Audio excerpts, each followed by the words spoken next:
Praise the Lord. This is the day that the Lord has made. We will rejoice and we will be glad today. Praise the lord. ಈ ದಿವಸವನ್ನ ಕರ್ತನು ನೇಮಕ ಮಾಡಿದ ದಿವಸವಾಗಿದೆ. ಈ ದಿವಸದಲ್ಲಿ ನಾವು ಆನಂದಿಸೋಣ, ಸಂಭ್ರಮಿಸೋಣ.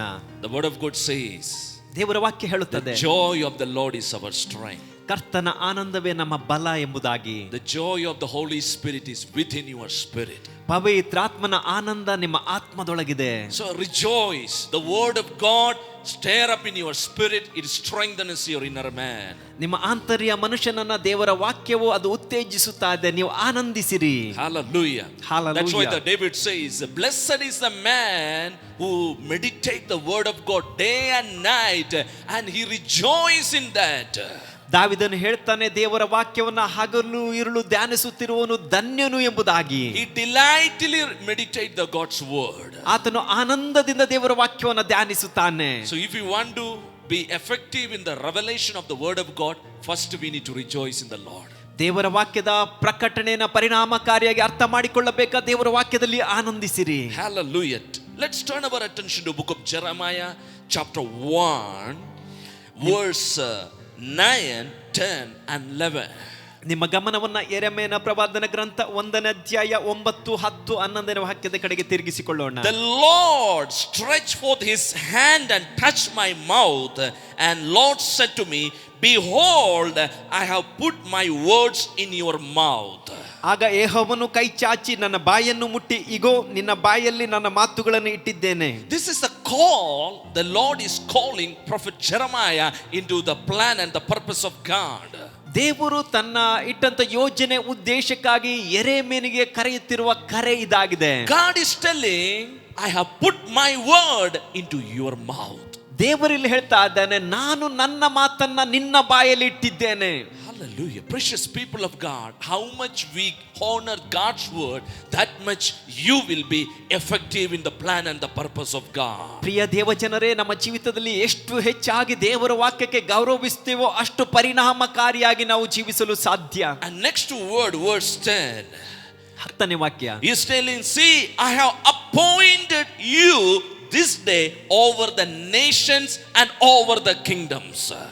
ಕಿತ್ತು ಹಾಕುವುದು, ಕೆಡುವುದು, ನಾಶಪಡಿಸುವುದು, ಹಾಳು ಮಾಡುವುದು, ಕಟ್ಟುವುದು, ನಡುವುದು, ಈ ಕಾರ್ಯಗಳನ್ನು ಮಾಡುವುದಕ್ಕೋಸ್ಕರ ಜನಾಂಗಗಳ ಮೇಲೂ ರಾಜ್ಯಗಳ ಮೇಲೂ ನಿನ್ನನ್ನು ಈ ದಿನ ನೇಮಿಸಿದ್ದೇನೆ. We need to understand one thing. When you have the revelation of God's word, you are appointed to rule over every situation. ನಿಮಗೆ ಒಂದು ಕಾರ್ಯ ಅರ್ಥ ಆಗಬೇಕು. ನಿಮ್ಮ ಜೀವಿತದಲ್ಲಿ ದೇವರ ಪ್ರಕಟಣೆಯನ್ನು ನೀವು ಕಂಡುಕೊಂಡಾಗ ಎಲ್ಲ ಪರಿಸ್ಥಿತಿಯನ್ನ ನೀವು ಆಳ್ವಿಕೆ ಮಾಡಲು ಸಾಧ್ಯ. You are appointed to dominate over any situation. ಎಲ್ಲಾ ಸ್ಥಿತಿಯ ಮೇಲೆ ನೀವು ಆಳ್ವಿಕೆ ಮಾಡೋದಕ್ಕೋಸ್ಕರ ಕರೆಯಲ್ಪಟ್ಟವರು. You are not a slave to the sin or sickness or curses or whatever things in this world. ಈ ಲೋಕದ ಯಾವುದೇ ಸಂಗತಿಗಳಾಗ್ಲಿ, ಪಾಪಗಳಾಗ್ಲಿ, ಯಾವ ಕಾರ್ಯದ ಒಂದು ಸೆರೆಯಲ್ಲಿರುವುದಕ್ಕಾಗಿ ನೀವು ಕರೆಯಲ್ಪಟ್ಟವರಲ್ಲ.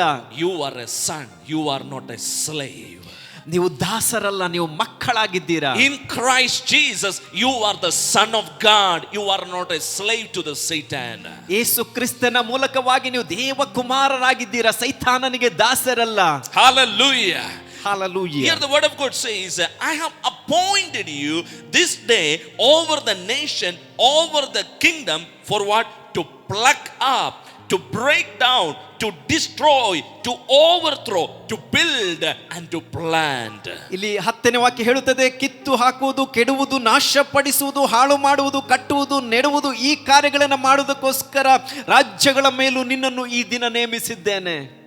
The word in your spirit, it will remove sickness from your life. ದೇವರ ವಾಕ್ಯವು ನಿಮ್ಮ ಆತ್ಮದೊಳಗೆ ಹೋಗಿ ನಿಮ್ಮ ಜೀವಿತದಲ್ಲಿರುವ ಎಲ್ಲ ರೋಗಗಳನ್ನು ಅದು ತೆಗೆಯುತ್ತದೆ. Problems you can pluck it out. Problems you can destroy it. You are more than a conqueror in Christ Jesus. ಸಮಸ್ಯೆಗಳನ್ನು ನೀವು ಕೀಳಬಹುದು, ಅದನ್ನು ನಾಶ ಮಾಡಬಹುದು. ಯೇಸು ಕ್ರಿಸ್ತನ ಮೂಲಕ ನೀವು ಜಯಶಾಲಿಗಳಿಗಿಂತ ಜಯಶಾಲಿಗಳು. Hallelujah. The important thing is the revelation of the God's word in our spirit. ಬಹಳ ಪ್ರಮುಖವಾದ ಕಾರ್ಯ ಏನಂದ್ರೆ ನಮ್ಮ ಆತ್ಮದಲ್ಲಿ ದೇವರ ವಾಕ್ಯದ ಪ್ರಕಟಣೆ ಇದೆ. The word is rising in your life. I'm telling you, you need to declare it through your mouth. ನಿಮ್ಮ ಜೀವಿತದಲ್ಲಿ ಎದ್ದೇಳುವ ವಾಕ್ಯವನ್ನು ನಿಮ್ಮ ಬಾಯಿಯ ಮೂಲಕ ನೀವು ಘೋಷಿಸಬೇಕು. Hallelujah. Don't keep silent in the hardest situation in your life. ನಿಮ್ಮ ಜೀವಿತದ ಕಠಿಣವಾದ ಪರಿಸ್ಥಿತಿಯಲ್ಲಿ ಎಂದಿಗೂ ಮೌನವಾಗಿ ಕುಳಿತುಕೊಳ್ಳಬೇಡಿ. God says, I have appointed you. ದೇವರು ಹೇಳ್ತಾ ಇದ್ದಾನೆ, ನಾನು ನಿಮ್ಮನ್ನು ನೇಮಿಸಿದ್ದೇನೆ. To pluck, to destroy. ಕಿತ್ತು ಹಾಕುವುದಕ್ಕೂ ನಾಶ ಮಾಡುವುದಕ್ಕೂ. The works of Satan. ಸೈತಾನನ ಕಾರ್ಯಗಳನ್ನು. Hallelujah. See, nowadays the people are so much speaking about the negative situation. Hey, this is happening. What is, all the problems are happening. Stop speaking of the problem. Start declaring the solution over your life. ಈ ದಿನಮಾನಗಳಲ್ಲಿ ಅನೇಕ ಜನರು ಹಾಗಾಗ್ತಿದೆ ಹೀಗಾಗ್ತಿದೆ ಎಂಬ ಸಮಸ್ಯೆಗಳನ್ನು ಅಧಿಕವಾಗಿ ಮಾತಾಡ್ತಾ ಇದ್ದಾರೆ. ಅದನ್ನು ನಿಲ್ಲಿಸಿರಿ, ಸಮಸ್ಯೆಗೆ ವಿರೋಧವಾಗಿ ಮಾತನಾಡುವುದನ್ನು ಕಲಿಯಿರಿ.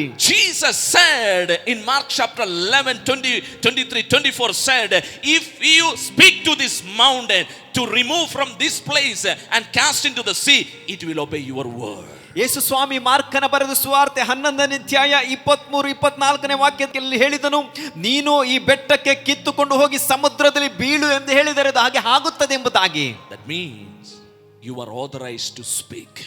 ಅದರ ಅರ್ಥ ನೀವು ಮಾತನಾಡೋದಕ್ಕೆ ಅಧಿಕಾರವುಳ್ಳವರು. You are appointed to declare over the situation. ಪರಿಸ್ಥಿತಿಗಳ ಮೇಲೆ ಘೋಷಿಸುವುದಕ್ಕಾಗಿ ನೇಮಿಸಲ್ಪಟ್ಟವರು. Don't keep quiet in the situations, problems, in kind of the sickness.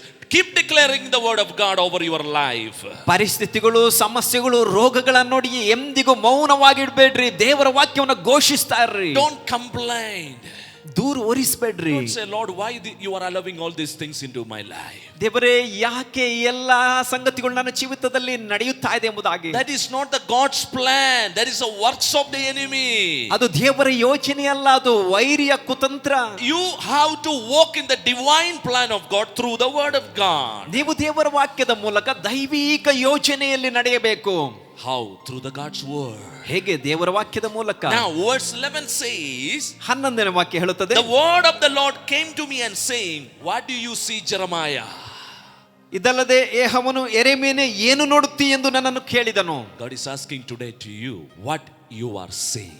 ಇಂದು ದೇವರು ನಿಮ್ಮನ್ನ ಕೇಳ್ತಾ ಇದ್ದಾನೆ, ಏನು ನೀವು ನೋಡ್ತಾ ಇದ್ದೀರಿ ಎಂಬುದಾಗಿ. ನೀವೇನು ನೋಡ್ತಾ ಇದ್ದೀರಾ? Here God is asking Jeremiah, what is your insight? What is your understanding? What is your revelation concerning your life? ಇಲ್ಲಿ ದೇವರು ಯೆರೆಮೀಯನಿಗೆ ಹೇಳ್ತಾ ಇದ್ದಾನೆ, ಕೇಳ್ತಾ ಇದ್ದಾನೆ, ಯೆರೆಮೀಯನೇ ಏನು ಅರ್ಥ ಮಾಡಿಕೊಂಡಿದ್ದೀಯಾ? ನಿನ್ನ ಜೀವಿತದ ಬಗ್ಗೆ ನಿನಗೆ ಏನು ಗೊತ್ತಿದೆ, ಏನು ತಿಳಿದುಕೊಂಡಿದ್ದೀಯಾ ಎಂಬುದಾಗಿ. Are you living in the opinion of the people? ಜನರ ಮಾತು, ಅವರ ಹೇಳಿಕೆಯ ಪ್ರಕಾರ ಜೀವಿಸ್ತಾ ಇದ್ದೀರಾ? Are you believing what others says about you? ನಿಮ್ಮ ಬಗ್ಗೆ ಇತರರು ಏನು ಹೇಳ್ತಾರೆ ಅದನ್ನ ನಂಬ್ತಾ ಇದ್ದೀರಾ? Are you believing what the report of the medical science says about you? ವೈದ್ಯಕೀಯ ಲೋಕ ಕೊಡುತ್ತಿರುವ ವರದಿಯನ್ನು ನಂಬ್ತಾ ಇದ್ದೀರಾ? Come on, believe what God says. ದೇವರು ಏನ್ ಹೇಳ್ತಾನೆ ಅದನ್ನ ನಂಬ್ರಿ. Believe what God says. ದೇವರು ಏನ್ ಹೇಳ್ತಾನೆ ಅದನ್ನ ನಂಬ್ರಿ. God is telling to Jeremiah, what you are seeing. ದೇವರು ಇಲ್ಲಿ ಯೆರೆಮೀಯನಿಗೆ ಹೇಳ್ತಾ ಇದ್ದಾನೆ, ಯೆರೆಮೀಯನೇ ಏನು ನೋಡ್ತಾ ಇದ್ದೀಯಾ? You know, the reply of in Jeremiah is very beautiful. He said, I see a rod of an almond tree. ಯೆರೆಮೀಯನು ಬಹಳ ಸುಂದರವಾಗಿ ಹೇಳ್ತಾ ಇದ್ದಾನೆ, ನಾನು ಚಚ್ಚರ ಮರದ ರೆಂಬೆಯನ್ನು ನೋಡ್ತೇನೆ. That means what God is showing, he exactly seen in his spirit. ಅದರ ಅರ್ಥ ದೇವರು ಏನನ್ನ ತೋರಿಸ್ತಾ ಇದ್ದಾನೋ ಅದನ್ನು ತನ್ನ ಆತ್ಮದಲ್ಲಿ ಆತನು ಕಾಣ್ತಾ ಇದ್ದಾನೆ. Come on, if you stay focused on the word of God, you will see the God's plan concerning you. ದೇವರ ವಾಕ್ಯದಲ್ಲಿ ನೀವು ದೃಢವಾಗಿ ನಿಂತರೆ ದೇವರು ನಿಮ್ಮ ಮೇಲಿಟ್ಟಂತ ಯೋಜನೆ ನೀವು ಸ್ಪಷ್ಟವಾಗಿ ಕಾಣಬಹುದು. Verse 11, the reply of God. Verse 12, the Lord said to me, you have seen well, Jeremiah. I am watching over my word to perform it.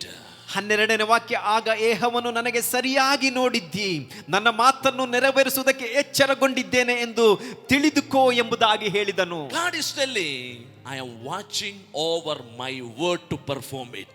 ದೇವರು ಇಲ್ಲಿ ಹೇಳ್ತಾ ಇದ್ದಾನೆ, ನನ್ನ ವಾಕ್ಯವು ನೆರವೇರುವುದನ್ನು ನಾನು ನೋಡ್ತಾ ಇದ್ದೇನೆ. So what is our response? What is our part in the word of God? ದೇವರ ವಾಕ್ಯದಲ್ಲಿ ನಮ್ಮ ಜವಾಬ್ದಾರಿ ಏನು? See from inside. ಒಳಗಿನಿಂದ ನೋಡುವಂಥದ್ದು. When you see in your spirit the word of God concerning your life, ನಿಮ್ಮ ಆತ್ಮದಲ್ಲಿ ದೇವರ ವಾಕ್ಯ ನಿಮ್ಮ ಜೀವಿತದಲ್ಲಿ ಏನು ಮಾಡ್ತದೆ ಅದನ್ನು ನೀವು ಕಂಡಾಗ, in the spiritual world, God is manifesting through your faith. ಆತ್ಮೀಕ ಲೋಕದಲ್ಲಿ ದೇವರು ನಿಮ್ಮ ನಂಬಿಕೆ ಪ್ರದರ್ಶನಗೊಳ್ಳುವಾಗೆ ಕಾರ್ಯರೂಪಕ್ಕೆ ಬರುವಾಗೆ ಮಾಡ್ತಾನೆ. Natural world, you may not have seen anything, but I am telling you, we are not walk by sight, we are walking by faith. ಸ್ವಾಭಾವಿಕ ಲೋಕದಲ್ಲಿ ದೃಷ್ಟಿಯಲ್ಲಿ ಅದು ಏನು ಕಾಣದೇ ಇರಬಹುದು, ಆದ್ರೆ ನಾವು ಸ್ವಾಭಾವಿಕವಾಗಿ ಅಲ್ಲ, ನಂಬಿಕೆಯಿಂದ ನಡೆಯುವುದಕ್ಕಾಗಿ ಕರೆಯಲ್ಪಟ್ಟವರು. Maybe in the natural world, lot of opposition, lot of things are against you. ಸ್ವಾಭಾವಿಕವಾಗಿ ಅನೇಕ ಸವಾಲುಗಳು, ಅನೇಕ ತಡೆಗಳು ನಿಮಗೆ ಇರುವುದಾಗಿ ಬರುತ್ತಿರಬಹುದು. But in the word of God, ಆದರೆ ದೇವರ ವಾಕ್ಯದಲ್ಲಿ God says, because you are holding unto my word, I have opened a wide door before you. No one cannot shut in your life. ದೇವರು ಹೇಳ್ತಾ ಇದ್ದಾನೆ, ನೀನು ನನ್ನ ವಾಕ್ಯವನ್ನು ಹಿಡಿದುಕೊಂಡಿರುವುದರಿಂದ ನಿನ್ನ ಮುಂದೆ ವಿಸ್ತಾರವಾದ ಬಾಗಿಲನ್ನು ತೆರಿತೇನೆ, ಅದನ್ನು ಯಾರು ಮುಚ್ಚಲು ಸಾಧ್ಯವಿಲ್ಲ. Hallelujah. Today the Lord is telling, see what I am showing you in the realm of the spirit. ದೇವರು ಇಂದು ಹೇಳ್ತಾ ಇದ್ದಾನೆ, ಆತ್ಮೀಕ ಲೋಕದಲ್ಲಿ ನಾನು ಏನನ್ನು ತೋರಿಸ್ತಾ ಇದ್ದೇನೋ ಅದನ್ನು ನೋಡು ಎಂಬುದಾಗಿ. This is called the walk of faith, not by sight. ಇದು ನಂಬಿಕೆಯ ನಡೆ, ಇದು ದೃಷ್ಟಿಯ ನಡೆಯಲ್ಲ. Say with me, I am walk by faith and not by sight. ನನ್ನೊಂದಿಗೆ ಹೇಳ್ರಿ, ನಾನು ನಂಬಿಕೆಯಿಂದ ನಡೆಯುವವನು, ನೋಡಿ ನಡೆಯುವವನಲ್ಲ. I refuse to believe what others says about me. ನನ್ನ ಬಗ್ಗೆ ಇತರರು ಏನನ್ನು ಹೇಳ್ತಾರೋ ಅದನ್ನು ನಂಬುವುದಕ್ಕೆ ನಾನು ತಿರಸ್ಕರಿಸ್ತೇನೆ. I refuse to believe what the report came against to me. ನನಗೆ ವಿರೋಧವಾಗಿ ಬಂದ ವರದಿಯನ್ನು ನಂಬಲು ನಾನು ತಿರಸ್ಕರಿಸ್ತೇನೆ. I believe what the word of God says about my life. ನನ್ನ ಜೀವಿತದ ಬಗ್ಗೆ ದೇವರ ವಾಕ್ಯ ಏನನ್ನು ಹೇಳುತ್ತದೋ ಅದನ್ನು ನಂಬುತ್ತೇನೆ. I am seeing the open doors in the name of Jesus. ಯೇಸುವಿನ ನಾಮದಲ್ಲಿ ಬಾಗಿಲುಗಳು ತೆರೆದಿರುವುದನ್ನು ಕಾಣುತ್ತೇನೆ. Hallelujah. I'm telling to you, precious people of God, in the very difficult situation, if you hold to the word of God, you will see the doors are opening in your life supernaturally. ಅಮೂಲ್ಯವಾದ ಪ್ರಿಯ ದೇವ ಜನರೇ, ಕಠಿಣವಾದ ಪರಿಸ್ಥಿತಿಯಲ್ಲೂ ನೀವು ನಂಬುವುದಾದ್ರೆ ಅತಿಶಯವಾಗಿ ಬಾಗಿಲುಗಳು ತೆರೆಯುವುದನ್ನು ಕಾಣ್ತೀರಾ. Hallelujah. That's why God is telling, oh Jeremiah, you have seen well. God is appreciating Jeremiah. ಅದಕ್ಕಾಗಿ ಇಲ್ಲಿ ದೇವರು ಯೆರೆಮೀಯನನ್ನು ಹೊಗಳ್ತಾ ಇದ್ದಾನೆ, ಯೆರೆಮೀಯನೇ ನೀನು ಸರಿಯಾಗಿ ನೋಡಿದ್ದಿ. When you hold on to my word, ನೀವು ನನ್ನ ವಾಕ್ಯವನ್ನು ಹಿಡಿದುಕೊಂಡಾಗ you are allowing me to work in your life. ನಿಮ್ಮ ಜೀವಿತದಲ್ಲಿ ನಾನು ಕಾರ್ಯ ಮಾಡೋದಕ್ಕೆ ನೀವು ಅವಕಾಶ ಮಾಡಿಕೊಡ್ತೀರಾ. Right believing opens the angels to function in your life. ಸರಿಯಾದ ನಂಬಿಕೆ ನಿಮ್ಮ ಜೀವಿತದಲ್ಲಿ ಕಾರ್ಯವನ್ನ ಮಾಡೋದಕ್ಕೆ ಅದು ಒಪ್ಪಿಸಿಕೊಡುತ್ತದೆ. The angels are functioning over your life. ಆಗ ನಿಮ್ಮ ಜೀವಿತದಲ್ಲಿ ದೇವದೂತರು ಕಾರ್ಯವನ್ನು ಆರಂಭಿಸ್ತಾರೆ. Hallelujah. You know, in the Jacob's life, Jacob was in a situation, he is not in the house, you know, nobody is with him, he is sleeping in the desert as a stone as the pillow. ಯಾಕೋಬನು ಕಠಿಣವಾದ ಪರಿಸ್ಥಿತಿಯಲ್ಲಿ ಯಾರು ಆತನೊಂದಿಗೆ ಇರಲಿಲ್ಲ, ಕಾಡಿನಲ್ಲಿ ಒಂದು ಕಲ್ಲನ್ನ ತಲೆದಿಂಬಾಗಿ ಇಟ್ಟುಕೊಂಡು ಮಲಗಿದ್ದನು. Nobody is there. ಯಾರು ಅಲ್ಲಿರಲಿಲ್ಲ. But in the realm of the spirit, ಆದ್ರೆ ಆತ್ಮಿಕ ಲೋಕದಲ್ಲಿ God is showing him a supernatural dream. ಅತಿಶಯವಾದ ಒಂದು ಕನಸನ ದರ್ಶನವನ್ನ ದೇವರು ಆತನಿಗೆ ಕೊಟ್ಟನು. One ladder touching the earth, other end is touching the heaven. Angels are going and coming. That means heaven is backupping in the Jacob. ಒಂದು ಏಣಿ ಭೂಮಿಗೆ ಒಂದು ಭಾಗ ತಾಗ್ತಾ ಇತ್ತು, ಇನ್ನೊಂದು ಭಾಗ ಆಕಾಶಕ್ಕೆ ಹಾಕಲ್ಪಟ್ಟಿತ್ತು. ಅದರಲ್ಲಿ ದೇವದೂತರು ಇಳಿಯುವುದು ಹತ್ತುವುದನ್ನು ಆತನು ಕಾಣ್ತಾ ಇದ್ದನು. God was saying to Jacob, Jacob, you are not alone. I am with you. ಆಗ ದೇವರು ಯಾಕೋಬನಿಗೆ ಹೇಳ್ತಾ ಇದ್ದಾನೆ, ಯಾಕೋಬ ನೀನು ಏಕಾಂಗಿಯಲ್ಲ, ನಾನು ನಿನ್ನ ಸಂಗಡ ಇದ್ದೇನೆ. Maybe you are not with your family, but I am with you. I will not leave you nor forsake you. ನೀನು ನಿನ್ನ ಕುಟುಂಬದ ಸಂಗಡ ಈಗ ಇಲ್ಲದೆ ಇರಬಹುದು, ಆದ್ರೆ ನಾನು ನಿನ್ನ ಸಂಗಡ ಇದ್ದೇನೆ, ನಾನು ನಿನ್ನನ್ನು ಕೈ ಬಿಡುವುದಿಲ್ಲ, ತೊರೆಯುವುದಿಲ್ಲ.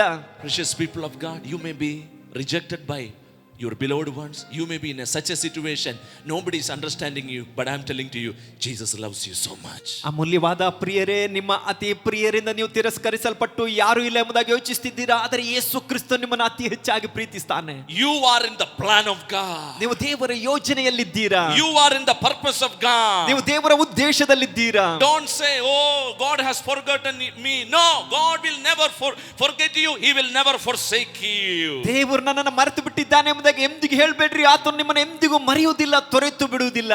Your promotion is coming.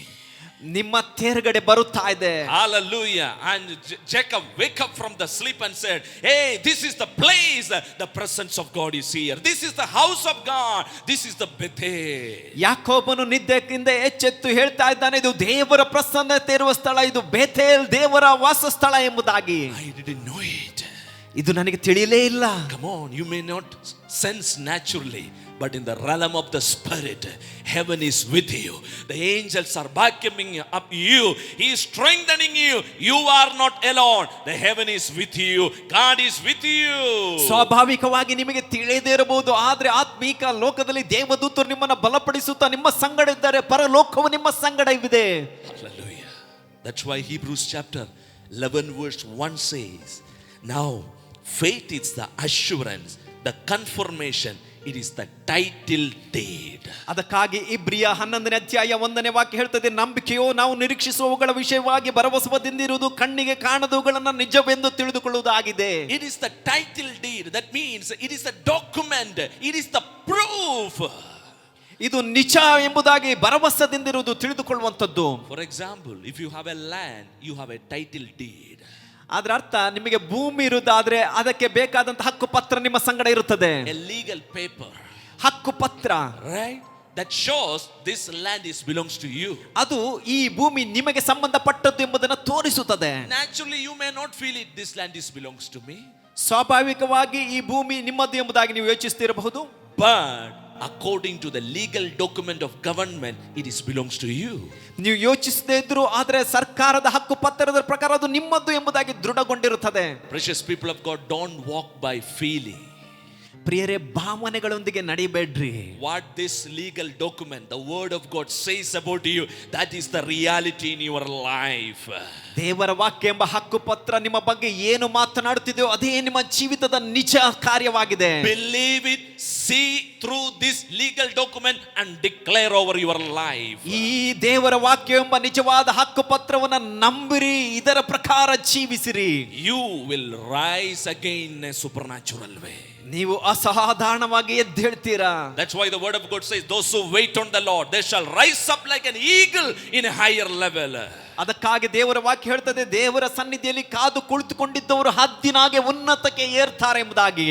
This is your time. ಇದು ನಿಮ್ಮ ಸಮಯ. You are shining in the name of Jesus. ನೀವು ಯೇಸುವಿನ ನಾಮದಲ್ಲಿ ಪ್ರಕಾಶಿಸ್ತೀರಾ. Your life is going to be a blessing to many people. ನಿಮ್ಮ ಜೀವಿತ ಅನೇಕರಿಗೆ ಆಶೀರ್ವಾದಕರವಾಗುತ್ತದೆ. You will see greater miracles in your life. ನಿಮ್ಮ ಜೀವಿತದಲ್ಲಿ ಅತಿಶಯವಾದ ಅದ್ಭುತಗಳನ್ನು ನೀವು ಕಾಣ್ತೀರಾ. May the Lord bless you through this word. ಈ ವಾಕ್ಯದ ಮೂಲಕ ದೇವರು ನಿಮ್ಮನ್ನು ಆಶೀರ್ವದಿಸಲಿ.